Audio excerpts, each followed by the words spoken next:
Généralement, une start-up échoue, non pas parce qu'elle n'a pas réussi à créer un super produit, mais parce qu'elle n'a pas été rentable. Et l'erreur principale que font les créateurs de start-up, les créateurs d'entreprises en général, c'est qu'ils s'intéressent beaucoup au produit, au contenu, mais pas assez à l'attraction. Qu'est-ce que l'attraction? En fait, c'est augmenter la donnée importante, augmenter sa métrique. La métrique, c'est généralement un chiffre qui est mesurable et que vous voulez voir augmenter. Ce n'est pas nécessairement augmenter ses ventes, ce n'est pas nécessairement avoir plus de clients. La métrique, ça peut être à peu près n'importe quoi. Pendant longtemps, pour Facebook, la métrique importante, c'était l'augmentation du nombre d'utilisateurs actifs réels. Pourquoi réels? Parce qu'il peut y avoir des métriques qui sont bien pour se faire plaisir, mais qui, en fait, n'ont pas vraiment d'intérêt. S'il y a 2 milliards d'utilisateurs sur Facebook, quel est l'intérêt pour Mark Zuckerberg si 1 milliard sont des faux comptes, ne sont pas actifs et du coup sont inutiles pour lui, pour l'entreprise. Donc pendant très longtemps, Facebook s'est concentré uniquement sur augmenter son nombre d'utilisateurs et pour ça, il a l'entreprise a refusé, Mark Zuckerberg a refusé de mettre de la vilaine publicité comme il y en avait autant sur MySpace. Et du coup, les utilisateurs trouvaient agréable de pouvoir naviguer sur Facebook, de pouvoir utiliser l'app Facebook. C'est vrai que c'est fluide, ça marche bien, c'est efficace. Et peut-être que maintenant, ou il est même très probable qu'aujourd'hui, ce n'est plus la métrique importante pour Facebook. Peut-être qu'aujourd'hui, c'est simplement le pognon. Donc pour votre entreprise, ce n'est pas nécessairement les ventes. Un deuxième exemple, c'est celui de l'auteur du livre qui a créé le moteur de recherche DuckDuckGo. Pour un moteur de recherche, il n'est pas question de clients.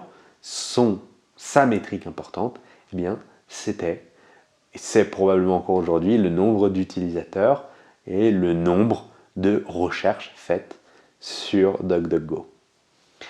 Pour que votre entreprise réussisse, il faut que vous vous intéressiez au produit, à la chose que vous créez, d'une manière générale, ce qui est important, mais ça devrait vous prendre seulement 50% de votre temps.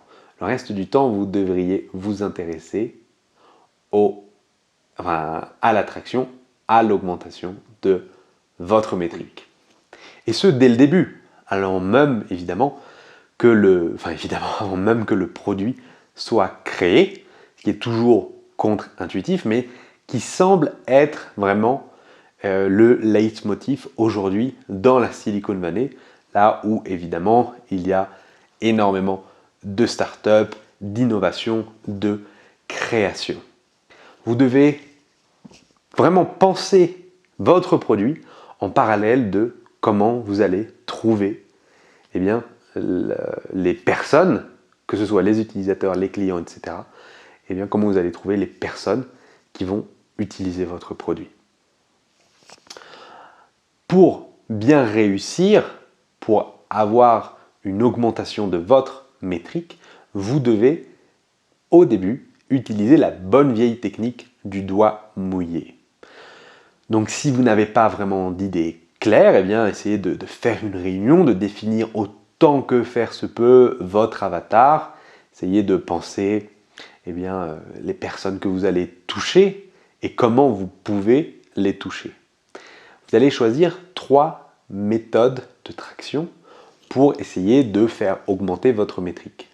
Ça peut être n'importe quoi, la pub Facebook, la pub Google, ça peut être les relations presse, les blogs, l'email marketing, etc. Vous choisissez 3 métriques, 3 tractions, 3 sources de traction et vous les essayer pendant un certain temps, 1 mois, 3 mois, et vous allez ensuite pouvoir évaluer leurs résultats. C'est pour ça qu'il est important d'avoir une donnée quantitative, mesurable, quelque chose dont vous pouvez évaluer les résultats facilement et très rapidement. Vous voyez, on est sur du court terme, 1 mois, quelques mois. Vous devez avoir des résultats rapidement. Vous allez donc trouver les premières personnes qui vont utiliser votre produit ou qui vont regarder votre chaîne, votre compte Instagram. Vous allez essayer de les trouver et en parallèle, vous allez voir votre produit ou votre contenu en général. Si vous êtes sur un blog, vous allez écrire vos premiers articles et recevoir le feedback de vos premiers lecteurs pour avoir d'autres articles ensuite qui seront bien meilleurs. Donc, vous allez choisir 3 tractions, 3 méthodes de traction et au bout du temps que vous aurez choisi, vous allez voir s'ils ont fonctionné. Si aucune des 3 n'a vraiment fonctionné, eh bien vous changez de stratégie et vous en utilisez 3 autres jusqu'à ce que vous en ayez trouvé une qui fonctionne bien. Et celle-là, vous ne la lâchez plus et vous l'utilisez. Vous la pressez comme un citron vraiment jusqu'à la fin pour tout en retirer. Une fois que vous avez atteint votre maximum, eh bien vous avez 2 options. Une fois que vous avez vraiment utilisé cette source de trafic, cette source d'augmentation de votre métrique, eh bien une fois que vous l'aurez vraiment pressé, vous pouvez en chercher une autre ou alors faire un pivot de métrique. C'est-à-dire que une fois que vous avez atteint 10 000 personnes sur Instagram, c'était votre objectif, vous avez créé du bon contenu, vous avez trouvé 2-3 techniques, vous pouvez changer de métrique. Avec les stories sur Instagram, à partir de 10 000 abonnés, vous pouvez mettre un lien dans une story. Les gens ont juste à swiper, ont juste à comme ça, faire comme ça avec le doigt vers le haut et ils peuvent aller directement sur un lien. Vous pouvez donc essayer de changer d'objectif, changer de métrique et donc pouvoir soit vendre directement, soit récupérer des mails, etc. Vous avez plein de métriques, vous avez plein de sources de trafic, d'augmentation de traction et donc vous pouvez vraiment multiplier les possibilités presque, non pas vers l'infini, mais vraiment il y en a énormément. Dans le livre, il en présente 19. 19, ça peut paraître beaucoup, mais en fait, comme je l'ai déjà dit, il y en a plus. Parce que vous avez les réseaux sociaux, l'optimisation sur les moteurs de recherche, vous avez la publicité traditionnelle, la publicité sur les moteurs de recherche, sur les réseaux sociaux, etc. etc. Donc en fait, à chaque fois qu'un nouveau réseau social va émerger, ça peut être une nouvelle plateforme et donc une nouvelle traction. Ça peut être des tractions traditionnelles ou même parfois non conventionnelles. Quand Richard Branson entre avec un tank dans je ne sais plus quelle ville, eh bien tous les articles, toute la presse en parle et donc il va augmenter sa métrique importante. Ça peut être juste le nombre de clients, le nombre de ventes, simplement le fait de parler de lui. Évidemment, avec une technique non conventionnelle comme celle-là, il devient plus difficile de mesurer efficacement. C'est pour ça que ce n'est pas vraiment une traction que je recommande beaucoup ou qui me semble très facile quand on est débutant. Mais pourquoi pas? Vous aviez le site internet Sugar Daddy qui avait mis un petit... comment ça s'appelle? Un petit... camion publicitaire dans les rues en face des universités.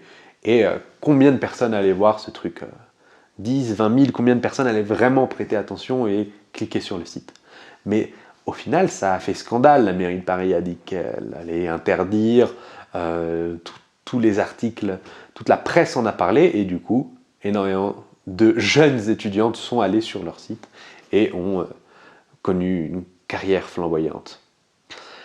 Bref, vous avez autant de méthodes de traction que possible. Vous devez les essayer le plus tôt possible. Vous devez vraiment commencer à vous intéresser à la traction au même moment ou avant d'avoir le produit. Les deux doivent se faire en parallèle. Si vous êtes trop sur l'un, vous allez échouer. Si vous ne faites que de l'attraction et vous n'essayez même pas de réfléchir un peu au produit que vous allez proposer, ça risque pas de fonctionner très bien, mais vous pouvez, à mon avis, plus facilement trouver un produit qui va intéresser les gens que vous avez réussi à toucher, plutôt que l'inverse, d'avoir un produit un peu comme ça, tout seul. Vous avez fait votre produit un peu tout seul dans votre garage et vous attendez que les gens arrivent et que ça explose. Lisez le livre Traction, il est très intéressant, il va vous donner des idées claires sur comment commencer, si vous avez envie de monter un business en ligne, si vous avez envie de faire une entreprise, d'entreprendre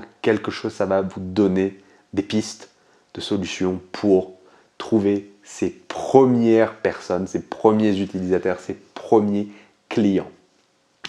Tous ces livres passionnants donnent beaucoup d'idées intéressantes, mais il en reste encore plein. Faut que je lis. Oui, tu dis, faut que je lis, moi. Faut que je lis. Bon, tu connais la musique, tu t'abonnes, tu mets un commentaire, un petit pouce, ou tu regardes une autre vidéo. À demain.